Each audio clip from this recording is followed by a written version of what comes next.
বিএনপির যদি ভালো মনোভাব থাকতো তাহলে এদেরকে আপনার নেতারা ডাকি নিয়ে আসতেন, ডাকি নিয়ে আসি বসাইতেন, ম্যানেজ করতেন। 7 দলের ঐক্য টিকবে তো?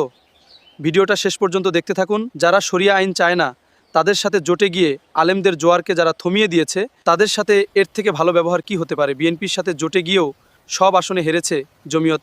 বিএনপি আমাদেরকে খালি করে দেয়নি, তার এক দায়িত্ব আদায় করছে, যারা দাঁড়াইছিল এদেরকে পার্টি থেকে সরাই ফেলছে, কিন্তু এদেরকে ম্যানেজ করার চেষ্টা করা, বিসমিল্লাই তাদের সাথে কোনো কথা না বলিয়েই হঠাৎ দেখি ওই প্রথম দিকেই পার্টি থেকে আপনার এদেরকে সরাই ফেলছে। ম্যানেজ করা হইল সমস্যার সমাধান। পার্টি থেকে যদি তাকে বাহির করে দেওয়া হয় তা তো আরও জিদ্দি হয়ে যাবে সে, যার কারণে ওনারা আমাদের কোনো সিটকে আপনার খালি করে ফ্রেশ বানাইয়া সিট দেন নাই, বলতে আচরণও এমন করলেন যে প্রথমেই 2-3 দিনের ভিতরে ওনাদেরকে বহিষ্কার করে দিলেন।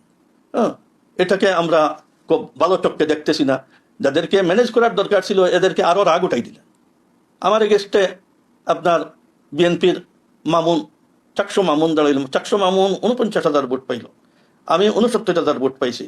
চাকসু মামুনের 49,000 ভোটের এক ভোটও কারো নাই। এই সম্পূর্ণ হইল ধানের শেষের ভোট।